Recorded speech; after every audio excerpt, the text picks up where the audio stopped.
Buenas noches, bienvenido nuevamente a una nueva sesión de tu programa Gente Común. Un aplauso.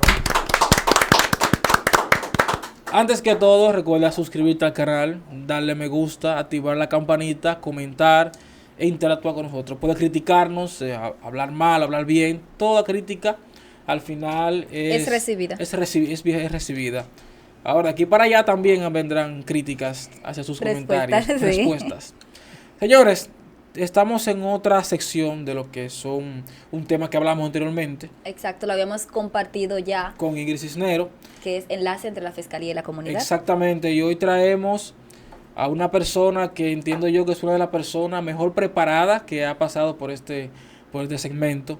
Hablamos del licenciado Iván Díaz, una persona que trabaja en la Fiscalía, ex fiscal, ahora fiscal en temas de comunidad, y muchísimos otros atributos, que es una persona preparada, alguien experto en la materia, en temas de masculinidad, en temas de género.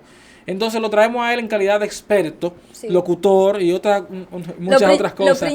Lo principal a preguntar ahora sería, ¿cuál es actualmente la función que usted desempeña para el Estado? Pero en la actualidad estamos de vacaciones, para que tengan información base. Nosotros estamos como abogado gestor de prevención del delito y proyectos especiales del despacho del titular de la Fiscalía de Santo Domingo Este y Norte, magistrado Milciades Guzmán Leonardo, mi jefe. Un saludo. Aquí de este lado. Un saludo al jefe allá, magistrado Milciades Guzmán Leonardo, que también fue ratificado por el Consejo Superior del Ministerio Público 4 años más ante la Fiscalía de Santo Domingo Este, trabajando junto a la comunidad y cerca ante todo de la misma, que es parte de... Entonces, nosotros tratamos contigo, Ingrid, la otra sección, hablando de lo que es el tema de la violencia intrafamiliar. Fíjese, la violencia intrafamiliar es un tema muy amplio. Creo que este segmento no será suficiente para tratar de todo lo que comprende.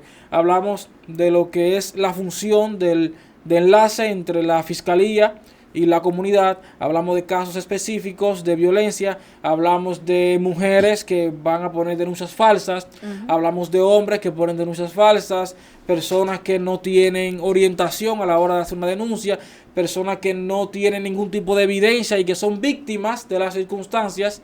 Y que termina siendo su palabra contra la de la otra persona. Pero más que todo hablamos de nosotros los dominicanos, gente común, gente que tal vez nos faltan cierta orientación. Entonces para eso tenemos aquí expertos para hablar del tema.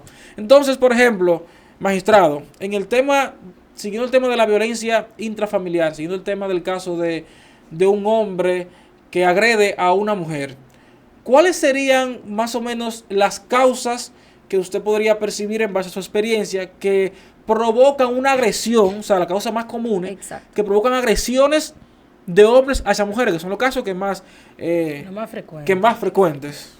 Sí, el tema de la violencia intrafamiliar dentro de lo que es el marco de violencias, que hablamos solamente de un área especializada dentro de las violencias de género. Sí. Lo primero es que una de las causas son sistémicas, es decir, están dentro del sistema y también son históricas, es muy amplia, porque de hecho todavía aún legislándose a través de la ley 2497, que fue la primera norma que trabajó el tema de forma especializada y aún todavía la trabaja, que debe ser obviamente reformada para reforzarla. Tenemos que la violencia intrafamiliar como delito, tenemos en la actualidad un proyecto de hace más de 30 años prácticamente de Código Penal que sí, hay que revisar esa conceptualización. Me digo que con relación al contexto dominicano. ¿Usted cree que hay ciertas falencias? ¿O hay ciertas cosas como que podrían ajustarse mejor en ese código? Claro, penal? Por eso están las reformas. Recuerda que tenemos casi 30 años con varios proyectos de código penal y que entiendo que debe estar abierto al foro público para que también escuchar a la gente. Este programa se llama, ¿cómo se llama el programa? Gente común. Y entiendo que esa gente común es también gente extraordinaria, que son las que viven el día a día de esas situaciones.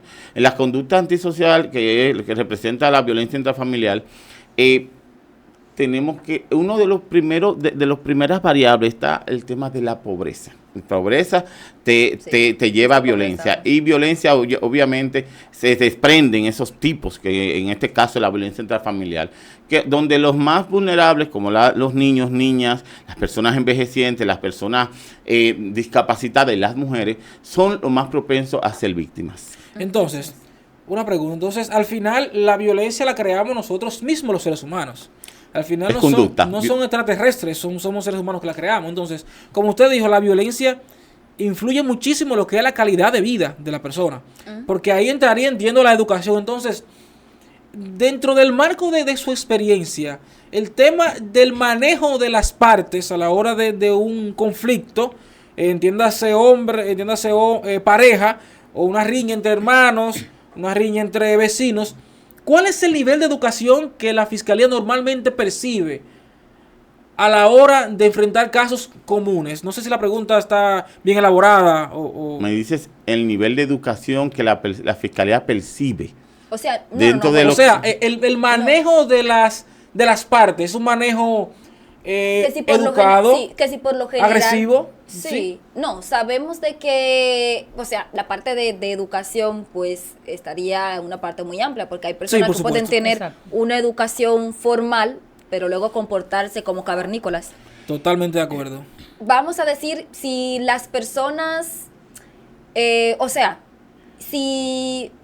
¿cómo digo? Si es posible, está difícil formular la pregunta. Okay. Es posible, o sea, ustedes saben cuál es el nivel de educación en el sentido de que si ya son bachilleres o son personas. Me hablas de las estadísticas, ¿qué son las estadísticas? Bien. Pues la pregunta mía fue un poco vaga.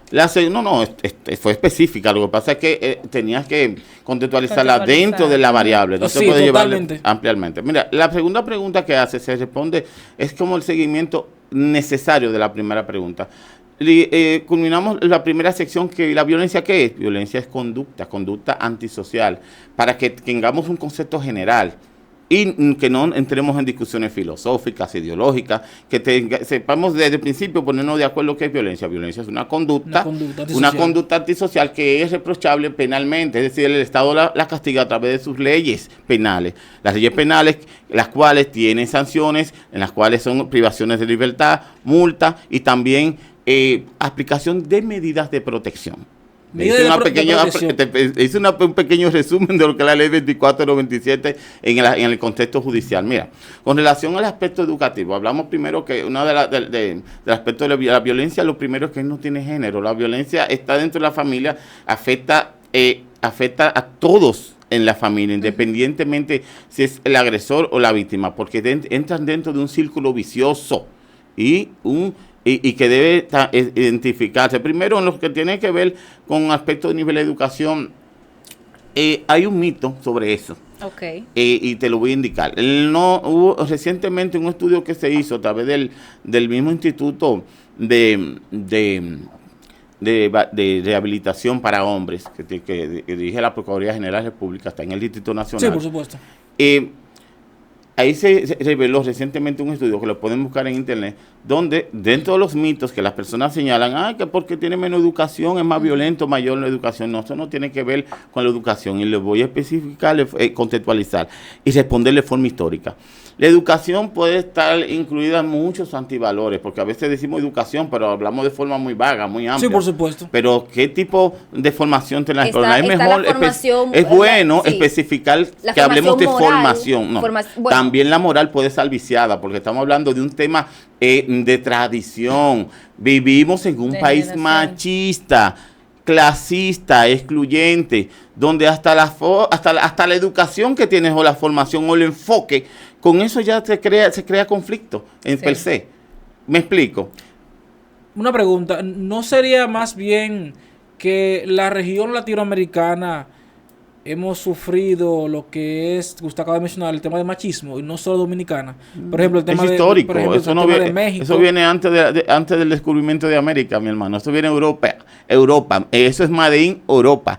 Y Europa ahora mismo es uno de los uno de los países donde menos machismo... De las zonas. De las zonas donde menos machismo habría. Bueno, se combate mucho o se dice que ahora, se combate mucho. Una pregunta. El patriarcado para a las personas que tienen esa cierto balanza, porque el tema este tema es tan controversial que hasta hay choques ideológicos al respecto, por supuesto, porque hay una interpretación y hay que tener el ojo. Cuando hablo de análisis de la violencia intrafamiliar o de género, hablo desde la ciencia, desde el derecho, desde la criminología, desde la sociología, desde el análisis de datos con la inteligencia artificial en ese aspecto. Una pregunta, hablando del tema, siguiendo el tema de violencia intrafamiliar, más o menos, ¿cuáles serían los porcentajes de reincidencia de la violencia entre la pareja? Me explico. Una mujer va a la fiscalía indicando me agredió. Al final se resulta, en tu caso ustedes logran una conciliación. Ustedes dos en este caso me responderían, ¿cuál sería la reincidencia de que esa mujer regrese con ese hombre? O de que ese hombre hable con ella, la convenza, o ella misma sea la que esté en un estado de masoquismo, diría yo. ¿Cuál es el caso de reincidencia? ¿Qué es lo que pasa ahí? ¿Por qué pasa eso? Wow, una mujer maltratada vuelve donde su marido. Wow, ya entramos casi a la filosofía de género en ese sentido. Sí, habría que filosofar un poco. Sí, es importante porque miren, la filosofía va ligada directamente a la cultura y la cultura va ligada obviamente a la tradición como crisol de lo que es las buenas costumbres, entre comillas. La mujer muchas veces dentro de esas buenas costumbres las quieren encasillar dentro de un perfil que solamente se lo cree ese grupo hegemónico y maltratador. Yo lo pongo así como grupo hegemónico maltratador porque machismo es muy amplio, hay muchas variantes, pero en ese sentido las mujeres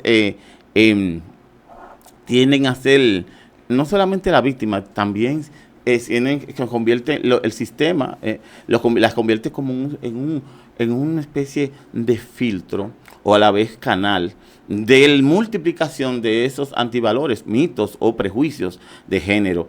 Y no podemos hablar de violencia de género, intrafamiliar sin hablar de estereotipos. No podemos divorciarlo también del tema de los prejuicios y los mitos que van de la mano. Sí, pero ahí yo entraría con una pregunta. ¿Tú quieres decir algo? Sí. Dale. Con relación al tema de la reincidencia en que la mujer vuelva con el hombre con la mujer, que uno convenza al otro, eso abarca como un 80-85%, porque regularmente viene el tema con la misma pareja. O que ella va otra vez a interponer la denuncia, o que va él, eso vuelve, eso es reincidente. Una mujer que va una vez, vuelve 2 o 3 veces. O sea, es difícil que esa relación, digo, por interrumpa, termine ahí. Casi siempre se repite eso es difícil. ¿Y cuál es o sea, sería cansón para ustedes? ¿Eso crea alguna apatía con respecto a las personas que tratan el mismo tema con la misma persona o lo tratan siempre de una manera profesional? Volvemos al principio. Recuerden que la violencia es conducta y las personas, independientemente de la protección del sistema legal, tenemos personas, familias, cuando ya hay violencia intrafamiliar, no solamente dentro de esa familia, como pareja, o familia per se, son familias que conviven y crean ese sistema. Está por el lado los padres de la mujer, por un lado están los padres de ese hombre, totalmente de acuerdo. Y que cuando se presentan estas situaciones se convierten en una especie de mediadores y acompañadores, que muchas veces no salen en esas estadísticas, solamente en los estudios usted se da cuenta, el estudio de género, cuando usted se da cuenta cómo influyen la vecina, la amiga, mira, pero que tú vas a dejar a ese hombre y los niños, piensa en tus hijos, son de esas situaciones que la mujer lo va empujando, esas influencias que comienzan a tomar decisiones. Muchas veces vemos una mujer bien enfocada,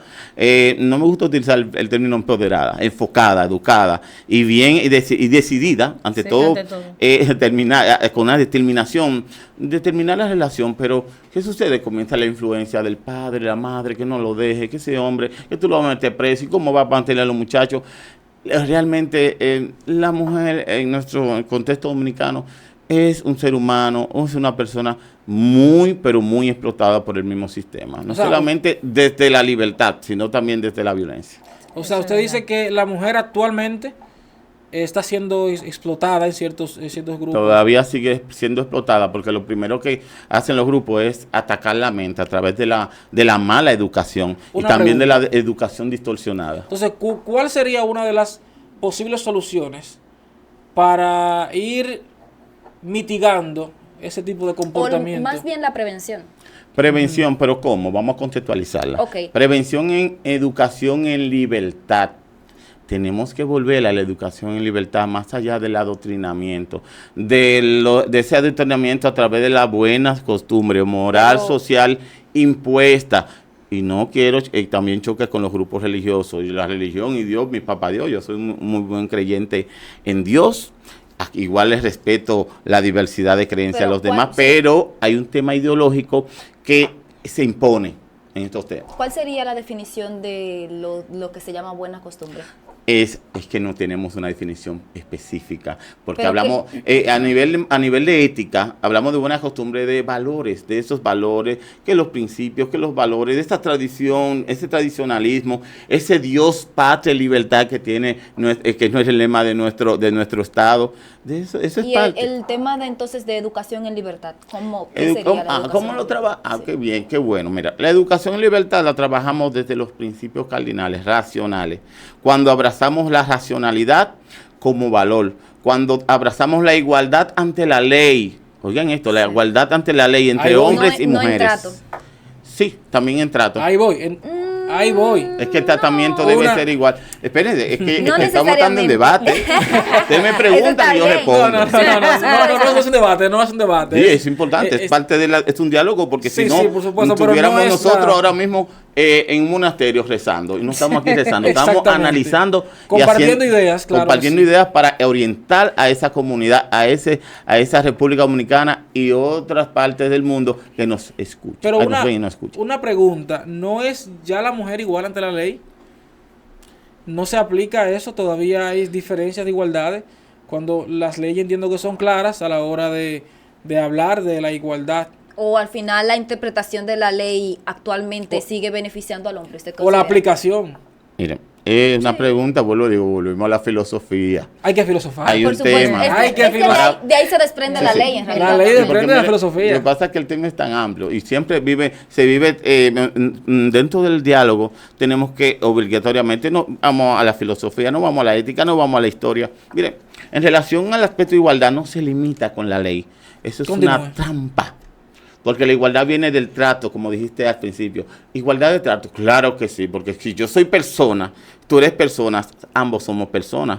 Y ahora, ¿debe haber algo diferenciado? Sí, dentro de los parámetros, como dice nuestra Constitución de 2015, los privilegios deben de haber excepciones que tienen que ver con el privilegio, que muchas veces confundimos, porque la mujer recibe un privilegio de género. Eso es mentira, eso es otra falacia más de las que nos han vendido las falsas escuelas. No, mire, yo en ese punto estaría con usted en contradicción. Yo pienso que nosotros... Claro, es parte de la libertad. Yo pienso que nosotros, más que todos los dominicanos, somos personas caballerosas.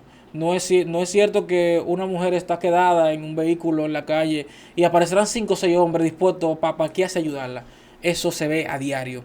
No es cierto que una mujer está parada en el metro o en un autobús y siempre hay un hombre que dice, toma asiento. O sea, hay una caballerosidad que todavía se ve aquí, muchísimo. Entonces, socialmente es un trato distinto. Socialmente es un trato distinto. Estás poniéndola en estado no de vulnerabilidad, la estás poniendo... No, estoy hablando tampoco víctima. De cosas reales que pasan día a día. Estás tratando como una subpersona. Recuerda que estamos trabajando de trato. Pero entonces en la misma ley. Lo importante es ese contexto que acaba de presentar con ejemplo. Miren, la mujer no necesita que ni le abran la puerta. Es una mujer con igualdad en la ley, no necesita que que le pongas el sillón. Porque mira, en Europa, no recuerdo el país, pero las mujeres ya en las escuelas, a las niñas se les está enseñando a poner la llanta en el vehículo. Eso está muy bien. A verificar, a gestionar sus vehículos, todo lo que tiene que ver con herramientas tecnológicas. Y dirán, bueno, acá, pero ¿por qué? Sí, eso es parte del camino a la igualdad. Sí, nosotros nos falta mucho en ese aspecto. Lo que pasa es que hay cierta psicología femenina. Las mujeres pueden hacer todo, pero no las mujeres siempre quieren hacer todo. No, eso es libertad. A la mayoría de las mujeres que yo conozco, ellos pueden abrir su propia puerta y pueden poner su propia llanta. Pero si viene un caballero no vendría mal ayuda. Claro. Incluso cuando un caballero no le abre la puerta, perdón, no la deja sentarse, dicen, aquí no hay caballero ya. O sea, entonces va de parte y parte el tema de la... Parte del prejuicio. Sí, pero es de ambas partes. El arquetipo que nos ven de caballeros. Ahora bien, si hay una igualdad, entonces no debería haber violencia contra la mujer. Porque automáticamente tú dices que hay una total igualdad, es pura violencia. No sé si me explico. Mira, si hay igualdad, no hay violencia contra la mujer. Contra ese ser que siéndose víctima, ya serían dos personas simples con una riña. Es lo que usted cuando apunta. Hay violencia es porque hay una parte que se impone a la otra. Por supuesto. Por medio psicológico, por medio físico, de amenaza, por vía utilizando cualquier medio. En buen dominicano, poner en zozobra. Cuando Iván Díaz, dentro de los análisis que ha realizado y estudios, que lo invito también a entrar a mi blog, Visión Legal RD, valga la verdad. Sí, voy a hay un tema.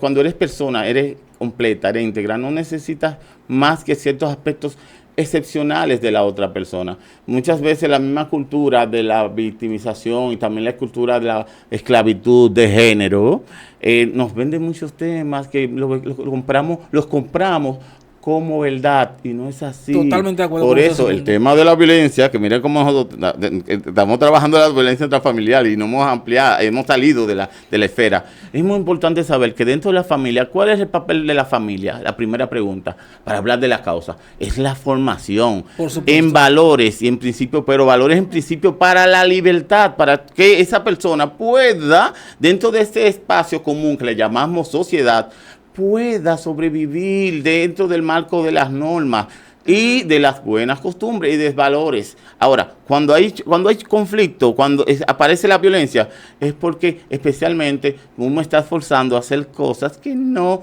dice la ley ni tampoco las buenas costumbres. Yo considero de que en la parte de la formación es necesario enfatizar ahora más que nunca en criar niñas que luego se conviertan en mujeres no violentas. Porque es que el tema de la violencia es un tema casi intrínsecamente cultural. O sea, estamos en el Caribe, somos de raza o sea, tenemos sangre caliente corriendo por nuestras venas. Tú me dices algo ahora y yo te salto. Sí. Eso se ve muy común. Y por lo general cuando dos mujeres pelean, a veces ni siquiera van a la fiscalía y todo se queda normal. Lo que pasa es que cuando dos hombres pelean, por lo general los hombres, por el aumento, por la testosterona, ¿no? Suelen ser un poco más agresivos y se van a otros métodos que ya las personas tienen que intervenir. Las mujeres se jalan a veces los moños y a veces se queda todo ahí, pero es necesario educar también esa parte que se ha perdido ese vicio. No, se tiene que educar al hombre que no sea violento, ¿sí?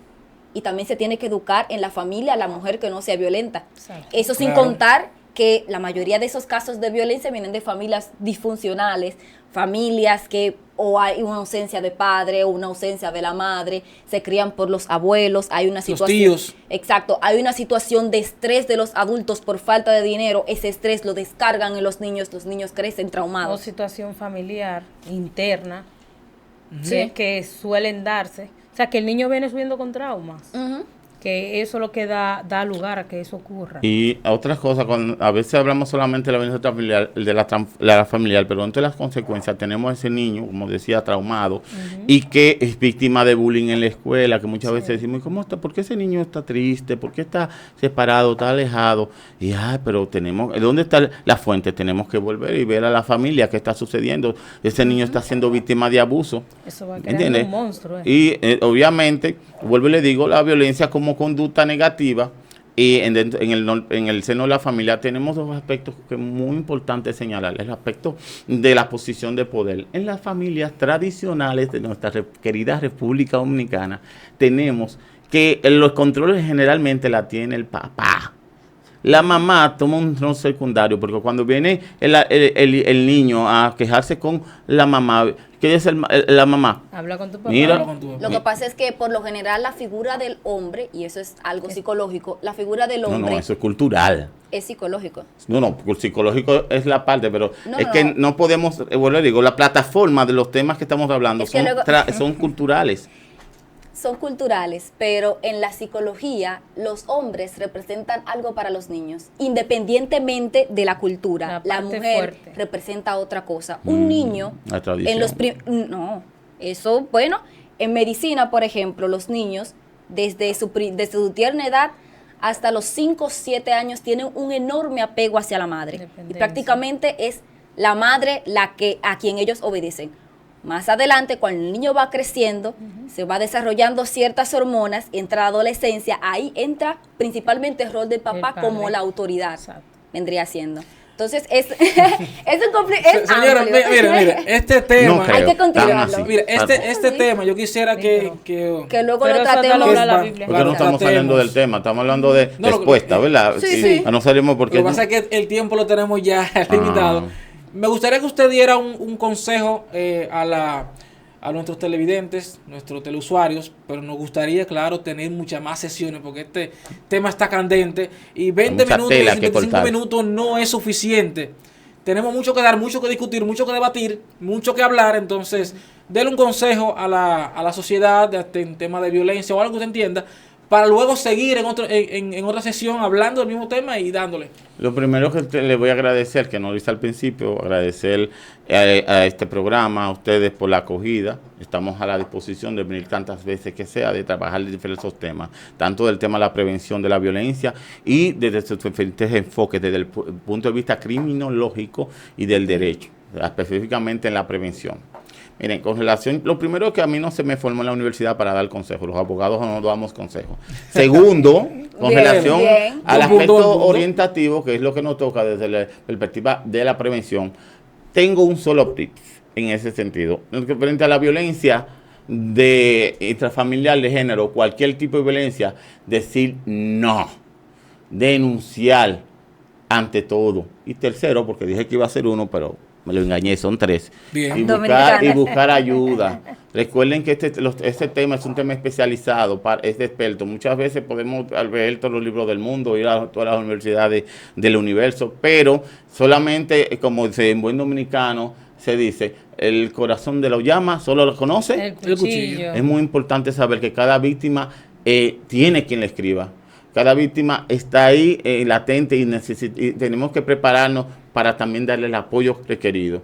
Vamos a acompañar especialmente a estas mujeres, estas niñas, esos niños, adolescentes, esos envejecientes. Y no excluya a los hombres, estamos hablando desde el punto de vista de la estadística, que en su mayoría son del sexo femenino, y afecta y también especialmente a los niños y niñas adolescentes. En una minoría el hombre en el sentido de la gravedad. No significa tampoco que por la violencia intrafamiliar per se la mujer sea mayormente víctima. No, hay muchos tipos de violencia dentro de la violencia intrafamiliar. Por ejemplo, en la violencia psicológica o moral, las mujeres llevan la delantera en las estadísticas, diferente a los hombres. Sí. Pero en la violencia física son los hombres, porque el hombre, como dijo la compañera acá, reacciona de forma, hace una reacción reactiva en ese sentido, su conducta es reactiva. Son más reactivas. Mientras la mujer tiende a ser más pasiva y a planificar su venganza.